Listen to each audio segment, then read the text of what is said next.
The courtroom was filled that Tuesday morning, just a regular day in Providence Municipal Court until Judge Frank Caprio announced the next case and everything shifted. A man approached, gave his name, and suddenly the judge who had witnessed everything fell completely silent.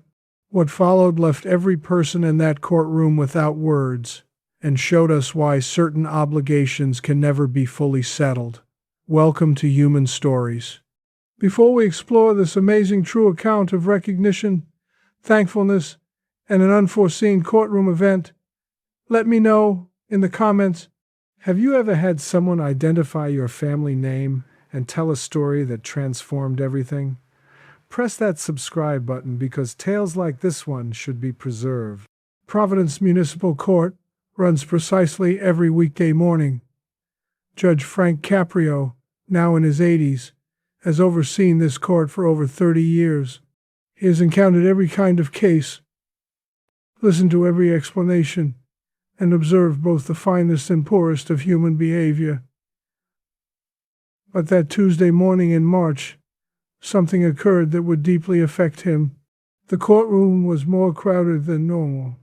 Traffic offenses, parking citations, minor violations, the usual Tuesday schedule. Judge Caprio proceeded through cases with his distinctive mix of insight, wit, and empathy. An older woman unable to pay a parking penalty had it canceled. A young man who committed an innocent error received another opportunity. Then came case number 47, a basic speeding offense. Nothing out of the ordinary about it. 15 miles per hour over the limit on Route 95. The accused was a man in his early 50s dressed in a neat button-up shirt and dark trousers. He approached the stand with the calm assurance of someone who had confronted much greater difficulties than traffic court. "State your name for the record," Judge Caprio stated, without glancing up from his files. "Michael Anthony Torino, Your Honor." The judge's pen ceased moving. His head gradually rose from the papers. The name lingered in the atmosphere like a memory from a different era.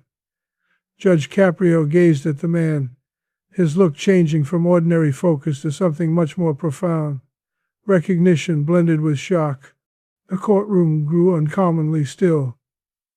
Those familiar with Judge Caprio could tell something was different. His aide, Maria, who had collaborated with him for 15 years, had never observed him respond this way to a mere name. Slowly, "Torino," the judge said again slowly, nearly to himself. "Michael Torino." The defendant appeared confused, but polite. "Your Honor, that is right." Judge Caprio set down his pen completely now. His hands, aged from years of wielding gavels and endorsing documents, shook almost unnoticeably, pensive. "Son, I must inquire something, and I hope you will excuse an elderly judge for becoming personal. What was your father's name?" Michael stood a bit straighter, clearly curious about the direction. "Anthony Torino, Your Honor. He died 12 years ago." The transformation in Judge Caprio was instant and deep. The color left his cheeks, and briefly, this man who had presided over courtrooms for many years appeared exposed, nearly delicate. Bailiff shared looks. The court reporter stopped typing. "Anthony Torino," Judge Caprio said softly. "Big Tony was in construction, had enormous hands, and a booming laugh." Michael's eyes grew wide. "You knew my dad?" What followed would become a famous story in the Providence legal community. Judge Caprio rose slowly, an action he seldom took during hearings. When he spoke, his voice held the burden of old feelings. "Know him, young man? Your dad rescued me." The court was now utterly still. Even the normal rustling of documents and quiet chats had ceased. Everyone felt they were observing something remarkable. Judge Caprio came down from his platform, moving toward the defendant's stand, an action that was extremely rare in his court. Rules be forgotten. This was more important than process. It was 1987. He started, his voice firmer now, yet laden with feeling. I was a young attorney then, not yet a judge. I was representing a client in a construction accident lawsuit, a laborer who got hurt when scaffolding fell at a downtown work site. Michael paid close attention, his traffic ticket now ignored, as were all other cases temporarily. Your father was the supervisor on that project. Big Tony, they named him. He was meant to be a witness, but I sensed he was anxious about it.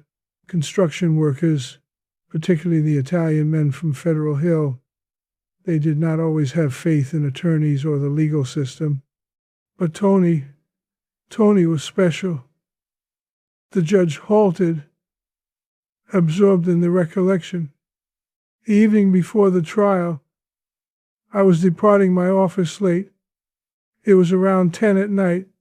I was heading to my vehicle in that parking area behind the old courthouse on Doran Street. You recall that place? How dark it became? Michael nodded, though he was just taking in every syllable. 3 men came toward me. I could detect liquor on them, and I could see the fury in their stares. They recognized me, knew I was representing the injured worker. They did not want that lawsuit to proceed to court. They wanted me to abandon it. Judge Caprio's voice became quieter, more forceful. They were not requesting, son. They were demanding. And when I said no, well, let's just say the discussion became physical. The courtroom was so silent you could detect the old building's furnace whirring. I was on the pavement. One of them held a metal pipe. I truly believed that was the end for me. I was going to perish in a parking lot for attempting to assist an injured laborer obtain fairness. Michael's hands had unknowingly tightened into fists as he heard, and then suddenly came this voice, deep, thundering with that heavy Federal Hill accent. Hey, you pieces of trash, step back from him. Your dad showed up like a guardian angel. 6'2", maybe 240 pounds of solid muscle from years of labor in construction. Judge Caprio's eyes were shining now, revisiting the memory. Those 3 guys took a single glance at Big Tony and fled. They didn't just leave, they ran. Your father lifted me up, brushed me off, and checked if I was all right. When I expressed my gratitude, his reply, Michael shook his head, captivated by the story. He stated, nobody should suffer harm for acting correctly, counselor. You go, succeed in that case tomorrow. Then he simply walked off. Judge Caprio dried his eyes, unconcerned that a full courtroom was observing. I won that case, Michael. The hurt worker received the payment he was due. His family kept their house. His children remained in school, all because your father provided me the bravery to continue battling for justice. The emotional intensity in the space was tangible. Many spectators were drying their own eyes. But that isn't the conclusion, Judge. Caprio went on. 1 week later, Tony visited my office. He sought no public attention, no prize. He merely wished to confirm I was fine. We spoke for 2 hours that afternoon. He shared with me about his family, about you. You were just a teen back then. He was immensely proud of you, son. So very proud. Michael's voice was heavy when he finally responded. He never shared this story with me. That was your father. He didn't perform good acts for applause. He did them because they were correct. But you know what? He did tell me that day he mentioned he wished the day when you were grown, you'd grasp what it meant to defend people who couldn't defend themselves. Judge Caprio stared right at Michael. He said he was bringing you up to be superior to him, which seemed unattainable to me because I'd never encountered a finer man. The judge halted, steadying himself. I attempted to locate him years afterward when I was appointed a judge. I wanted to thank him appropriately, perhaps arrange something special for your family, but by that time he'd relocated and I lost contact. I always felt sorry about that. Honor, Michael uttered softly. My father would tell me tales about his job, about the individuals he encountered. He always said that assisting others was more significant than cash or fame. I wish I had been aware of this. Judge Caprio went back to his bench, but his attitude had utterly changed. This was no longer merely a judge handling a traffic matter.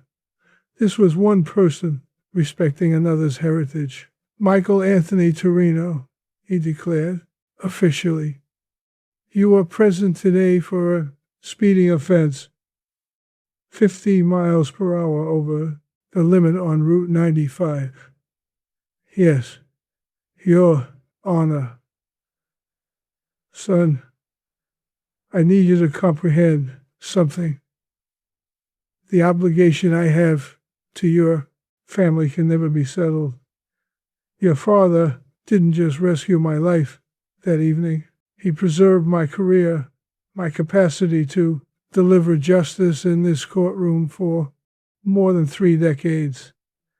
Every case I have been told that every individual I have assisted, each instance of justice I have been able to deliver, all of it is due to the bravery of Big Tony Torino.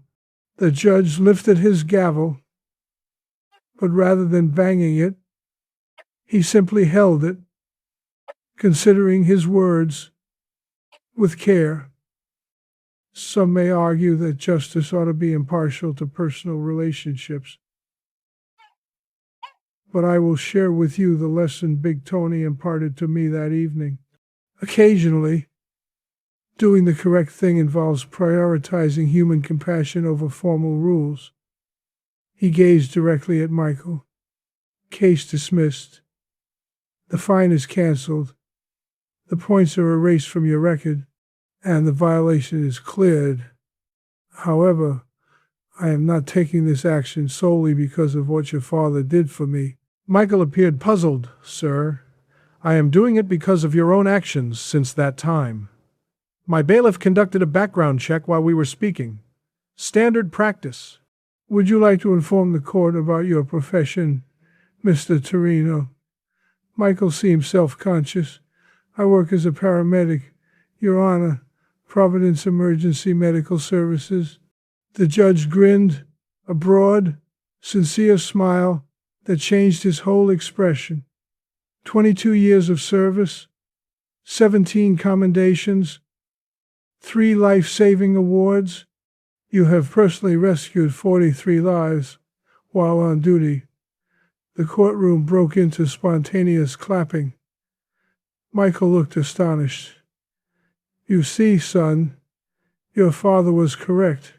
He did bring you up to be superior to him, although I still believe that would be almost unachievable.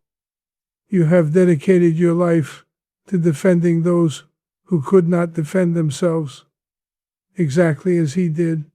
Judge Caprio stood up one last time. Big Tony Torino saved one life 37 years ago. Mine. His son has saved 43 lives since that time. I would say that obligation has been repaid with interest. The emotional effect on all those in the room was profound. Court officers, defendants awaiting their cases, regular spectators, Everyone realized they had observed something remarkable. Mr. Torino, Judge Caprio, finish. Drive carefully. Your father would be proud, and this community requires you to continue doing your work. As Michael stepped away from the podium, Judge Caprio shouted out one final time, "And Michael, thank you for all your family has provided to this city." That day, in Providence Municipal Court, became famous. News traveled fast through the courthouse, then the city, and finally the globe via social media and news reports. It was not merely about a traffic citation being thrown out. It was about the strength of thankfulness, the cycle of service, and how a single courageous deed can have effects for many years. Judge Frank Caprio has always been recognized for his empathy and justice, but that day served as a reminder to all why certain individuals become more than simply government employees. They become emblems of humanity's finest qualities. Michael Torino keeps working as a paramedic in Providence. He still drives Route 95 to his job each day, and each time he goes by that courthouse, he reflects upon it, his dad, and the magistrate whose existence Big Tony rescued, using only bravery and moral strength. And Magistrate Caprio, he now displays a little framed picture on his table, a building site image from 1987 that Michael gave him the next week. In that picture, Anthony Big Tony Torino poses alongside his work team, beaming that expansive grin his son recalled. Occasionally, the strongest obligations are not monetary, they are personal. And occasionally, fairness is not solely concerning statues. It concerns affection, heritage, and the bravery to act correctly, particularly when unseen. If this account touched you, pass it along. Inform other people that valor does not always put on a uniform or possess a shield. Occasionally, it simply appears in a parking area at 10 in the evening and declines to allow wickedness to triumph.